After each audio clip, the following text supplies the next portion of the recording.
A stat that absolutely knocked me off my feet from Shane Dorridge was the fact that he has the highest batting average as a wicketkeeper since 2018 in the world, in test matches of course, because that's his format. It's not particularly a high volume of runs, it's actually his second lowest volume of runs, but he has the highest average, and something that he does very often along with Jason Holder and the rest of the tail of the batting lineup is that he sticks around, bats with them, and sometimes gets them out of a sticky situation. I was never particularly one who was too fond of his keeping in the early days. As we all know, back in the early days it wasn't all that. With a batting average of 30 and 1,444 runs, Dorridge is going to be a key man in that middle to lower order when it comes to batting, whether it just be to finish off an innings or to save an innings.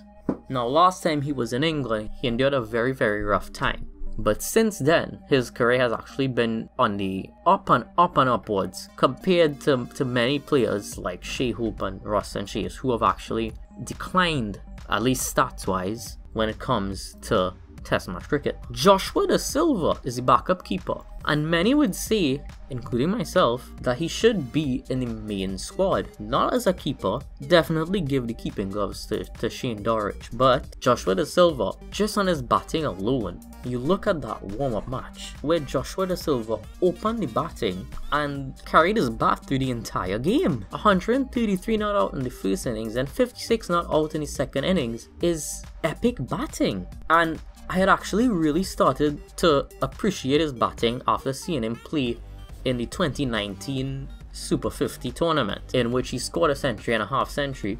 His keeping was steady, but I definitely saw a lot of application from his batting, and I definitely had him as one that I was going to be watching for the future. On to the spin magicians now. Firstly, we have Rakeem Cornwall, and secondly is Jamel Warrican. I like these two spin bowlers very much. I think they both have quite a lot to offer. Both of them have simple, repeatable actions. Though they are finger spinners, they have wicket-taking potential. Whether they're able to really prize out wickets on flat tracks that don't really offer much spin in England, that remains to be seen. Cornwall is our main option, so let's focus on him. In just 2 test matches, he has actually made quite a sizable impact, and his first class record is just fabulous. All in all, in the 2 warm matches, he picked up 5 wickets and scored just 17 runs. Of course, he is in the team as a specialist bowler, not an all-rounder, but he does have batting potential, as we have seen in his exploits over the CPL especially, and in domestic first class tournaments he has actually put together some decent batting, because if you look at his figures here, he actually has a century. Now onto the big bad pace battery of the West Indies. As far as Kian Harding, Preston McSween, Marquino Mindley and Anderson Phillip go, the only ones of those that I've seen bowl are Marquino Mindley and Anderson Phillip. Not too impressed by Anderson Phillip. His first class stats aren't anything to scoff at. An average of 21 isn't bad. It's really in T20s that I've seen most of his work where it hasn't been that impressive, but T20 and Test are 2 completely different ballparks. Keon Harding I haven't seen much of,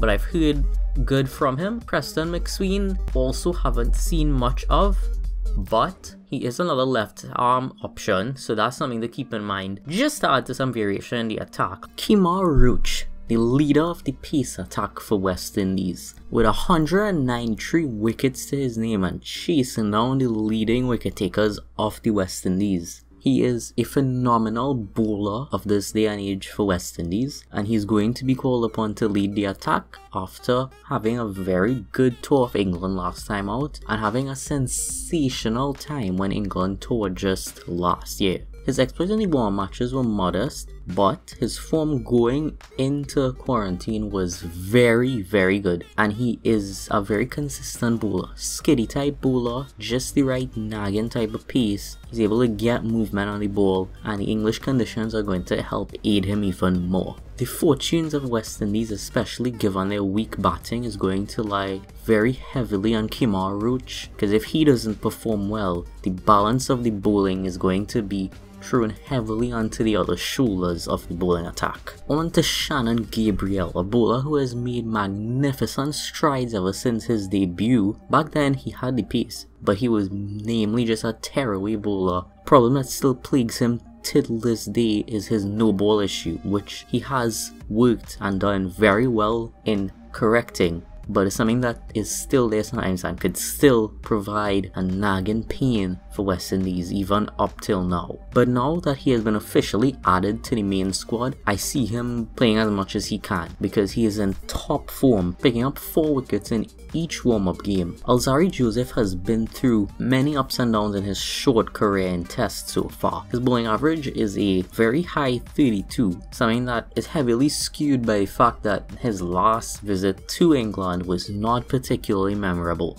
He played in the first test and had a torrid time of it, but he has improved sensationally since then. His pace has gone down, but his accuracy has gone up, his bowling smarts have gone up, and he's worked tremendously on his fitness, on his bowling action, and on his consistency. Once Holder plays, Roach, Gabriel, Holder is going to be the mainstays of the bowling attack, and I say it's either between Joseph or Thomas that you're going to be choosing for that enforcer role with a bit of extra pace and just a bit of a pointed difference. In the warm-up games, he has also bowled sensationally, giving away quite a bit of runs in 2 of those innings, but his batting is something that he's also been working on. Yes, he gave away quite a bit of runs, but he picked up the wickets, and at the end of the day, wickets is more important than economy rates. O'Shane Thomas is an interesting one because just a simple glance at his career stats and you would see that he's only played 8 first class games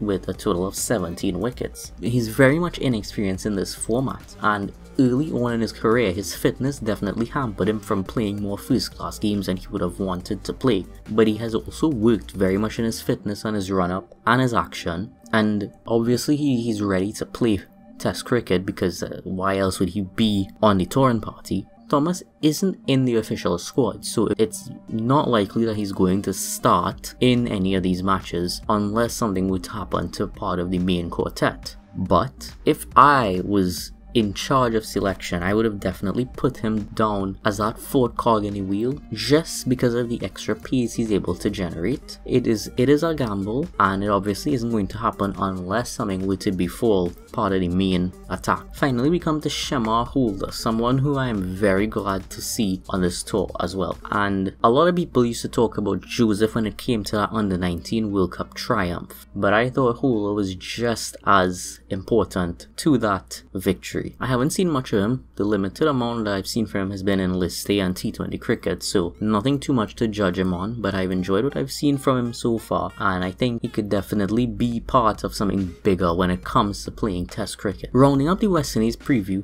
we're going to take a look at the first 11 I think West Indies is going to field come July 8th. No doubt Craig Brathwaite is going to be opening with John Campbell. Shamar Brooks is going to pick up his number 3 position. Shea Hope, no doubt, number 4. He's going to fit in there nicely. I think he does enjoy batting at number 4 more than number 3 in Test match cricket. Now at number 5, it actually becomes a bit difficult deciding who to place at number 5 between Jermaine Blackwood and Roston Chase, because Chase has held down that number 5 position for quite a long time, but he has struggled a bit of late. Whereas he did begin his career in the number 6 position, I may be tempted to play Jermaine Blackwood at number 5 and play Roston Chase at number 6. Now, the statistics don't particularly influence me in that direction either, because in both positions he has an average of 31. There is no reason to place him at either of those positions or for statistics alone. But Jermaine Blackwood has been batting at number 3 in the regional first class competition, and in the warm-up game he batted at both number 3 and number 4. It's honestly down to personal preference between both of them and where they would rather bat. Number 7 is the captain Jason Holder, and at number 8 would be Shane Dorridge, the wicketkeeper. Now the number 9 position is where we start to have serious head scratchers, because common knowledge would say play a specialist spinner all the time. Regardless of if the pitch is going to spin or not, you don't know how long the test is going to last. Whether it will last 3 days, 4 days, 5 days, having a spinner is useful. But West Indies are in that precarious position of having Roston Chase, who can more than hold his own bowling spin, as well as Holder, another all-rounder who can bowl some pace. But where that throws a spanner into the works of things is when you have a specialist spin bowler such as Rakeem Cornwall, you become wary of playing him on an England pitch. So I am going to play the safe card here, and I'm going to just put a choice for number 9. I'm not going to say Cornwall is going to be selected or whether they're going to select a pace bowler. In my opinion, I think they're going to lead more towards a pace bowler because they have Chase in their ranks, and Chase is a good enough bowler nowadays to hold up a role in bowling. And it's not to say that the pace bowling quartet isn't spoiled for choice. It's a toss-up between Alzari Joseph and Rakeem Cornwall. Even if Cornwall was selected at Southampton, you do tend to get spin from late on day 2 onwards, and obviously into the latter parts of the test match. Having him in the rank could definitely prove to be vital, so don't be surprised if Cornwall is selected. At number 10 and 11 is no doubt there's going to be Kemar Roach and Shannon Gabriel to round off that 11. And if I were to have to select a 12th man, whoever doesn't get selected from my number 9 position is going to be 12th man. Thank you for looking at part 1 of my West Indies tour to England preview, where we went over the West Indies squad and talked a bit in depth about it, and look forward to part 2, which should be coming out soon.